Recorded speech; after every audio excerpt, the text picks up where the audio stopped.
Hello, Chris Green here with the Flood Insurance Guru. Today we're talking about the elephant in the room, and we're talking about your flood maps changing and what you need to know as a property owner. Now, today we're talking about Hawaii and the major changes that are coming there from some dams being decredited. What kind of impact is it going to have on your property value? What kind of impact is it going to have on your wallet? We're going to talk about that today. The good, the bad, and the ugly. So let's talk about the good. Maybe currently you're in a high-risk flood zone and you're being moved out. That could be good for your property values and that could be good for your wallet. Now let's talk about the bad. The bad is you could be moved from a low-risk flood zone where flood insurance isn't required to a high-risk flood zone, having a major impact on your property value and your wallet. What about the ugly? Now, the ugly is you might actually be moved from a high zone to a high-risk zone, having an even bigger impact on your wallet when it comes to these changes. So that's the good, the bad, and the ugly. Now let's talk about your flood insurance options.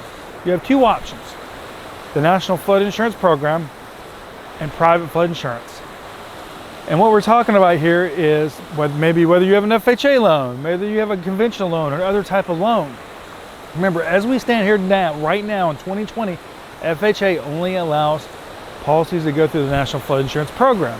But it's important that if you take out a policy, that you take out a newly mapped policy if you're being moved from a low risk to a high risk instead of a standard policy. This could be a difference of $1,500 a year for you.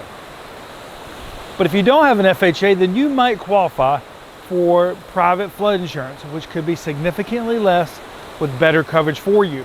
So these are all things to pay attention to. So what about fighting the elephant in the room? Can you? Yes. We help people fight these changes every day. If a flood map has been changed, it's not uncommon for the flood map maybe to be wrong for your structure if it's based on your parcel. We help remove people from high-risk flood zones to low-risk flood zones every day, making sure that their flood premiums match their flood risk correctly. So if you've got questions on how to do this, click below to visit our website, floodinsuranceguru.com. Remember, we have an educational background in flood mitigation, which means we can help you understand flood risk like this right here, your flood insurance, and mitigating your property long term. Thank you.